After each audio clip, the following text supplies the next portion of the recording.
everyone. So the first Monday match, here we are in the Speakeasy up in the Yarra Valley of Victoria. Thanks for joining us. Today, for our very first episode, we have Serge and Paul from the Whisky Travellers. If you weren't confused enough, so you've got Travelling Whisky Reviews and the Whisky Travellers. That's why we thought it would be a good idea to be here together for the first time. Thanks for coming, guys. Thanks for having us. Yeah, no worries. So you've made the drive up here today. Tell the people what it is that you guys do at Whisky Travellers. I'll let you start, Serge. Well, we kind of wanted to bring whiskey out of the smoking rooms and the fancy pants that comes with the allure of whiskey, and just bring it to the normal people, the tradesmen, the 9-to-5ers, just your average guy. So it was, We found there was a lot of stigma involved with if you didn't know your stuff, then you were basically shunned out of the community, and we want to make sure that people don't have to be intimidated when they go and try a whiskey, and if they have no idea what they're talking about, that's fine. And the only way to learn is to make mistakes and figure out what you like and what you don't like. So that's what we're here to do. So how are you doing that? How do you go about getting it to the people? we've got our Instagram, Facebook and website, and we're always available for any kind of questions, anything like that, but mostly it's through the shows that we do. So we run shows, they're bespoke, and custom. So we go to your place or your place of business, and we're able to kind of custom build the show around the kind of taste that you want. Or we can just do your introduction show, which just shows you all the facets of Scotch whiskey and the different regions. And it's kind of just helping people, if anything, not walk into a bottle shop and be completely confused at all the different stuff that's available, all the different names, all the crazy words. It's hard enough for us who drink whiskey to know what to buy, let alone guys that have no idea what they're doing, and all they see is ages and areas and peat and all these words that they may not be able to associate with drinks. Yeah. Oh, beautiful. I think it's a brilliant idea, and essentially, I guess I'm doing the same thing on a different platform. Bring it to the layman, and also just using my forums to support craft distillers in Australia. So the Australian distillery scene is my main aim. That's what I've been to it for, to support that the Australian industry. Yeah. And that's what we're doing later on. May as well tell the people after we film this. We'll all be heading up to King Lake Distillery to see Master Distiller Chantal and Sam there. I'll be filming a video review and some interviews and things like that. So not only will you have tonight's Monday Mash to watch, but in a few days' time you'll have that review up there from King Lake. They're good people, and they're supporting Travelling Whisky Reviews, so we're supporting them back. Great idea. Thank you. That's right. The rebirth of the area. But what we're here for, the Monday Mash, the idea is that, I write articles, news articles about whisky, both in Australia and abroad. So essentially every Monday fortnight, we'll be just sitting down, talking, having a chat about the fortnight's news and discussing anything else that pops up as well. So we may as well start talking about an article that I wrote about A Week to Forget from Macallan.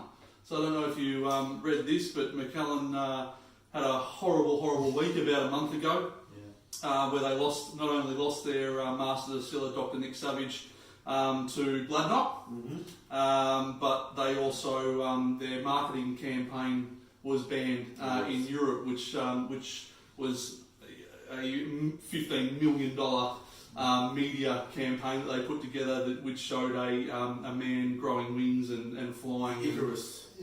Correct. Yeah. Which I still can't work out what it means for Macallan, regardless, even if it was banned or not. Yeah, well, Macallan gives you wings, like Red Bull, I suppose. Yeah.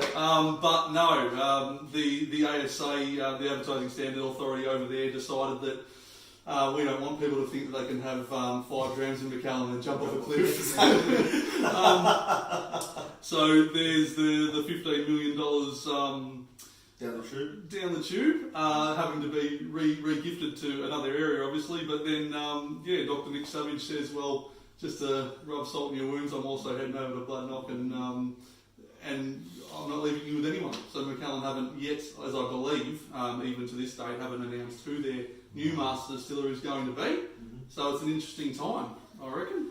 Well, does it speak more about the doctor, or does it speak more about Macallan him leaving? Because Blade Knock, I know, are showering money all over the place, trying to get some, in their own way, do subliminal marketing by getting him. Automatically makes, I know people from the US have written to me saying, have you heard about this Blade Knock? What's it about? Australian owners in Scotland and stuff like that. And I mean, we've tried it. It's not bad. Yeah. But having his name tagged to it automatically gives it status. Yes. So. Well, I think he's Nick Savage is very much, I don't know the man, but he seems to be very much about that, rejuvenating or helping out people's start. You know, he did that on Isla with a few distilleries there, and then Macallan. So, yeah, I don't know. Let's see. What do you think? Is he going to up their brand or? I mean, it depends how long it's really, because essentially you can go through all the tastings and see. Maybe he's going to leave stuff in barrels longer and say, no, you shouldn't be pulling that out yet, you should leave it. But I mean, if he's just affecting their brand now, I mean, how long is it going to take before it actually, changes what they do and how they taste really? I mean, it might not be another 10 years before they pull out something amazing that we can all kind of sit up and talk about. Well, you're right. He says, no, let's leave that aging for another year, or let's not add water and let's put that as cask strength. That's good stuff. Yeah. So. But the name helps, especially in the US market where names are such a big thing. The name helps for sales, whether or not the juice is really good. I mean, people can argue, all day and night about Macallan and whether it's worth the price and all that stuff. But I mean, the juice speaks for itself. Correct. You either love it or you hate it. Agreed. So it's an interesting. Glenfiddich, the copy catastrophe. Oh yes, I love that. So Indian. The Indian entrepreneur and spirit dealer came out with a Glenfield blended Scotch whisky to the Scotch market, the European market. Glenfield, if you haven't seen it, go to the website and have a look. The Glenfield shield or bottle label looking somewhat similar. It's nothing like Glenfiddich. Okay, that's what. Yeah, that's interesting. I actually thought it was. It's bad. It's really bad. Yeah, it is, and obviously Glenfiddich being such a massive powerhouse in the Scotch whisky industry, so they took offence to it and said that it was infringing on their copyright of their brand, and the copyright law. The Intellectual Property Office over there disagreed with them and said it looks nothing like it. So they're allowing the Indian spirit giant into the UK using... Must have been a few fat checks there. You could not say that is not exactly the same looking that they've tried to do. It's interesting. It's certainly interesting. I see what they're saying, that there are some differences, but I mean, the Proud Stag is a big... thing for Glenfiddich. Of course. So even using that, and then with the GF inside the shield, I think there might be a little bit of a piss. Even the bottle colour. Correct. Yeah, green bottle. I mean, this is a green bottle. Yeah. But you can tell it's not a Glenfiddich. That's right. I mean, it's been the highest selling single malt to 12 forever. Correct. And ever and ever. Yep. So I don't blame the Indians for coming in saying, well, dude, if we can take 10% of the sales, we're killing it just on mistakes alone, just on people thinking, oh, they've got a Glenfiddich for their old man and picking up the Glenfield, but how they allowed it through is what's amazing. Not trying it, good on them for trying, but... very interesting stuff. Well, in another world, it's like, well, imitation's the purest form of flattery, I guess. Like, they're like, well, they've obviously done everything right, so let's just copy it to get into the market. They may end up changing their mind later on or rebranding, but when it comes down to dollars and cents and the chance that Glenfiddich will lose out on money because of them, that's when they start to get offended. So. Absolutely, and rightly so. Yeah. My first article ever written and launched on the website was a Peating the Drum. about Ardbeg's yearly Fairsill release, the committee members' release of Ardbeg Drum, which we're trying here. Which is amazing, by the way. Yeah, you enjoy it? Oh, absolutely. So much fruit. Yeah. So I think it's really different. I mean, as I say in the article, I'm an Ardbeg fanboy. Yeah. Everyone that has read my articles or seen my Instagram or Facebook knows that anyway. I haven't tried an Ardbeg that I haven't liked, but also I've got that affiliation with them. But I thought this was really surprising. I mean, interestingly enough, that they chose this year to bring out a rum cask finish when, obviously riding on the back of Diplomatico winning the World's Best Spirit Award. So rum this year is huge. Huge. So whether that was planned or not, I don't know, but good timing, good marketing on their behalf. But the stuff inside it is really palatable. It's fantastic. It's funny that Glenfiddich had their rum cask for decades. They've done their rum cask. 21 gram reserve is a rum cask. No one blinked an eye. No one thought about rum cask whiskey. And then all of a sudden, it's like it's the thing to use. They kind of ran out of. Well, everyone's using sherry now, and people are using pour casks, and that's your normal stuff. And then, I mean, Glenfiddich did their rum cask. I don't know how that went. And other brands have done some really good rum casks, and IBs have done some really nice rum casks. But this is, I find, peaty whiskies finished in, or even smoky whiskies finished in. On casks, it seems to have the best natural taste than your Speyside or Highland whiskies that are finished in I agree. In those kind of casks. Knocking down that big meaty peat with something, it's different and it's tasty. I describe this to my wife, who's a non-whiskey drinker, just for everyone there at home. You may or may not relate with me. You might have a wife that enjoys it. This is pretty much my life, and she doesn't. So, but she said, "What's it like?" And I said, "It sort of tastes like salty mashed potato with fruit." That's it. The creaminess of the mashed potato. It's interesting. It's oily. It's viscal, and I enjoy it. As you can see, I've almost knocked it off. You're the only person I've shared it with, and it's almost gone. Really well blended, like almost the flavours how they come in. Nothing clashes.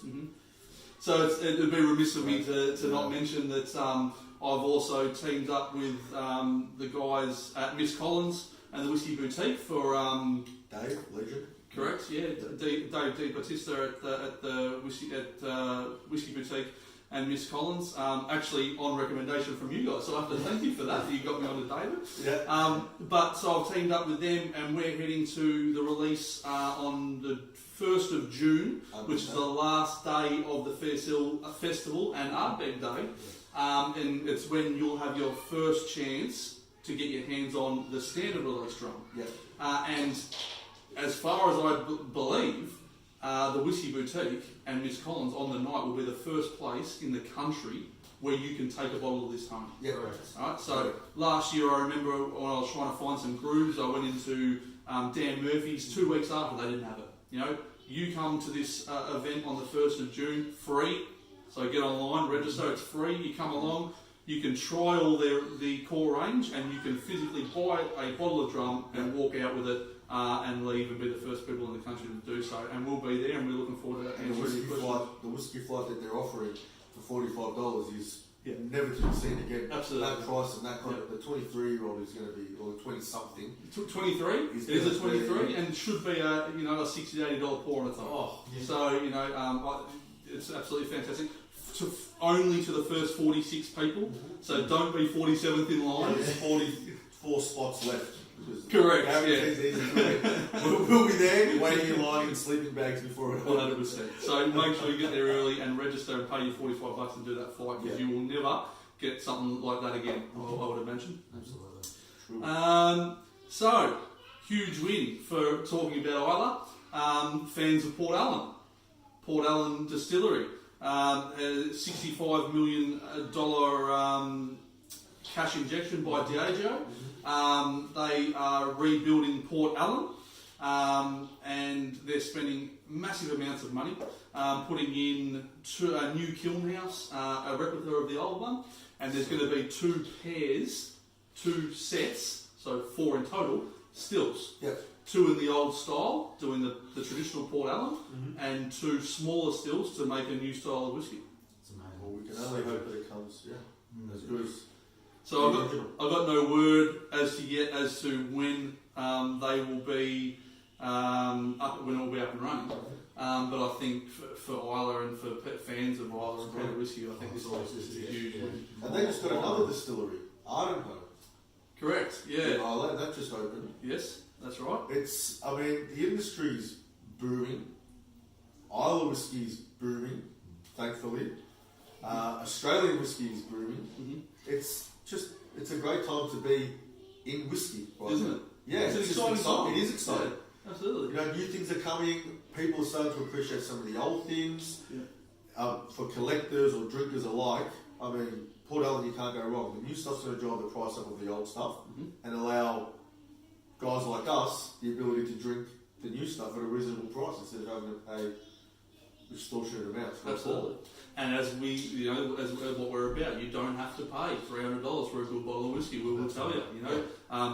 As Serge said, message us, email us, call us. Every time. Mate, we will get back to you. Both the Travelling Whiskey Reviews and the Whiskey Travellers will reply to your messages. Yep. Anything that you want to ask, we're here. And we'll answer your questions. We'll recommend bottles for your palate and for your price range. Absolutely. You don't have to spend big. Yep. So, Buffalo Trace. I know you jumped on this straight away, Serge. The OFC 1990.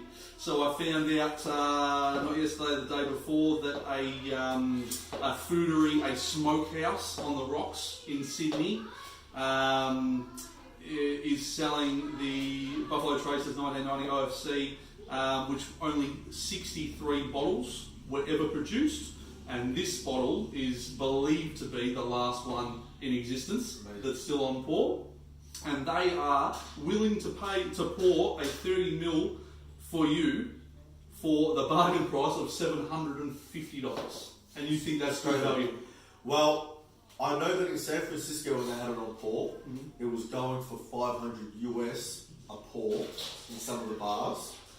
So, look, I'll put it as, if you love bourbon, especially in Australia, it's really hard to get good American whiskey cheap. You're going to pay for it every time through the nose, 4 or 5 times what they're paying over there. If you can get one of the rarest whiskies, and from all things that I've heard, amazing whiskies, just the fact that you can drink it, $750, it's what someone's willing to pay. They know someone's willing to pay for them to put it for $750 a pour, and they've probably paid, almost 10 grand for the bottle. It's $25 a drop. You get a water dropper and you drop it in. That's $25. I'd pay for 15 mil for one time. Yeah. Ever? Yeah, I will. I'll come with you, shout. I'll buy the first beer, and you buy. We'll go the second round. It's just, trying to buy whiskey in Australia with the taxes and everything that we're paying and all the other fees that come into it. If you can't get it in yourself, you're going to pay premium. And we've got guys like Julian and Whiskey and Almond who, fortunate enough, they'll smuggle back a couple of bottles, of whiskey from Scotland. Even when we've done it, we've brought some back. They're 150-pound bottles, and I could sell them tomorrow for $1,000. So if someone's saying, is it worth $1,000 to buy? And we see it on the exchange all the time. Well, it is, because you can't get it now. Yeah. So if someone has $1,000, they really love it, pay for it. 5,000, 10,000, and like I said in your article, if there was 64 bottles of Macallan, you'd be paying more than you wouldn't be paying for a pour because you wouldn't know that it existed. Correct. It'd be gone that quick. Absolutely. So I say good on it. Yeah, you have the chance. If you want to take it, you take it. That's it. That's Nola, N-O-L-A Smokehouse in Sydney in the Rock. So if you're up that way, it's a little bit far from me. If Nola want to fly me out there and give me a dram, I'm happy to do so. But otherwise, you guys enjoy it. I don't think it's ever going to come across my lips. Yeah. World Whiskey Day, this Saturday, the 18th. Great day. I wrote an article about Save the Date. There's a big event going on at Blackgate Distillery. Brian's putting it on. It's essentially like a big party, good celebration. There'll be, smoked meat and barbecued meat and their whole range on pour on the day, and it's like a whole 12-hour event, midday to midnight. And I think that you're probably not going to get kicked out the door at midnight. It might keep going. There might be a bit of a party, but depending on their liquor licensing laws, of course. But I reckon there's a fair chance there may be a party. Oh, there'll be a few people that'll see the sun come up. They won't. They go, why is it bright outside? Yeah, exactly. There's free transport to and from town from hotels in there, so it's not too late. You can still buy tickets, you can still get accommodation there, but it will be really great. I really, really wanted to go. I was prepared to drive the 10.5 hours. I just couldn't quite make it work. I don't know if in the background you can hear our 100,000 kids that are down in my house playing at the moment, but with the kids, I just couldn't swing it. It is a little hard. It is. In that way. Especially when you say to the wife, well, it's World Whisky Day. And? Is it for a cause? Yeah, it's my cause. Are you getting paid heaps of money to do this? No, exactly. okay, not too bad. But so that's one at Blackgate, and then None Such in Tassie are doing a really cool event there. We get to fill up a bottle of whiskey. It's all the details are in the article under Australian Whisky News on the website. So if you want to have a look at that, great. I think personally I will be heading to Starwood, as I told you. A good day event there, and Sasha there is a good friend of mine. He gave me a break doing my first interview with him at Blues and Rock and Roll, and I really appreciate him doing that, and I'd love to go spend the day there with them and support them like they supported me. And they've got a good spread too. Absolutely. Yeah, their juices are too bad. Absolutely. So, I'm a bit of a fan of my Starwoods. That bourbon cask is amongst the 10 top Australian whiskies I've ever tried. I love it. Awesome. It's really, really good stuff. So if you ever get the chance to try some, Matt Horndog Warner, he sorted me out with that and a sample, so I didn't have to crack that bottle. Thank you, Matty. It was absolutely delicious, as I've told you. How good's the community though? The whiskey community. You know what I mean? Like. You've just bought me some samples. I'm going to send you away with some samples. Matty sent me some. We're talking about that 1985 Glenfarclas that I got, which is my birth year. A gentleman from AWAS was kind enough to give it to me for cost price, what he paid for it like years ago. The whiskey community now, it's just the best time to get involved. It really is great. And it's growing. It's absolutely. It's growing, which is the best part. And we're all friendly blokes, we don't sit around in suit and ties in smoking rooms, but... I've got a tie. Yeah, have you? Yeah. One of them, yeah. But it'd be uncomfortable if I was sitting around in just a tie. Yeah.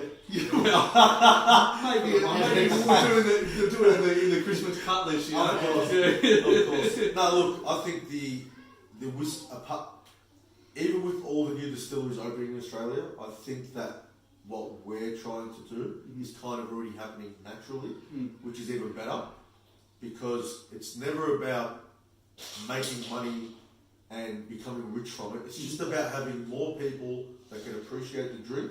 Yep.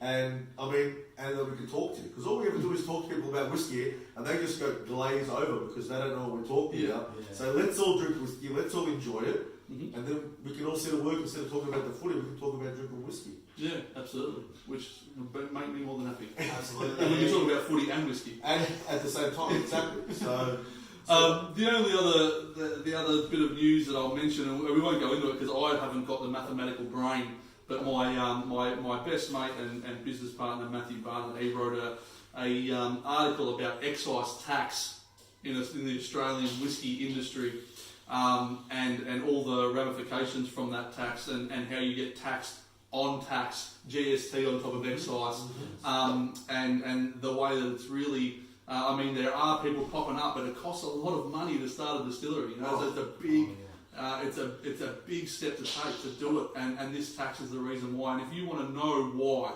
you are paying so much when you look at a shelf of Australian whiskey, go read that article because it explains it.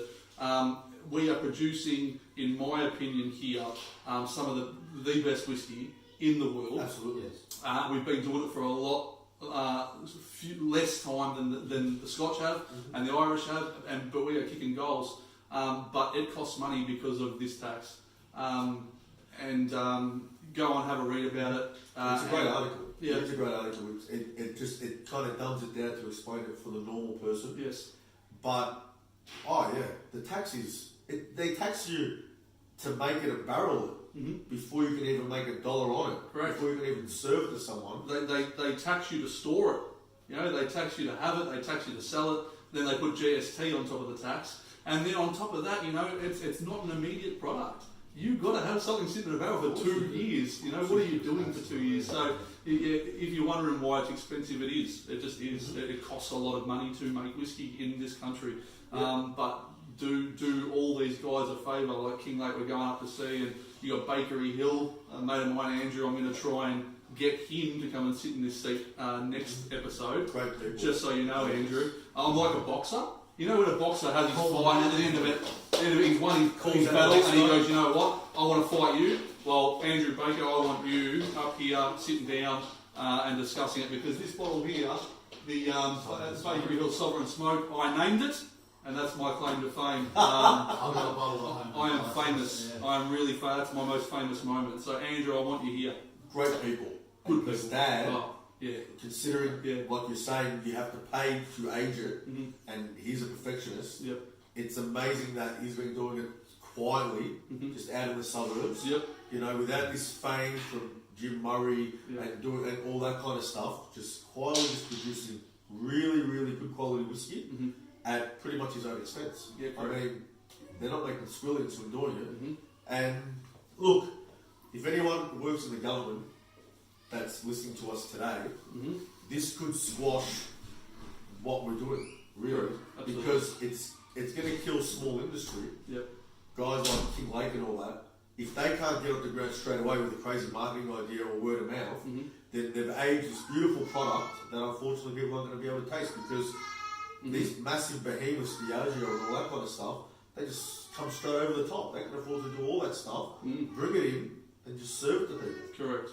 And if the government's response to that is the fact that they're trying to stop people from drinking, I just saw Kathleen Davies from Nipper Courage.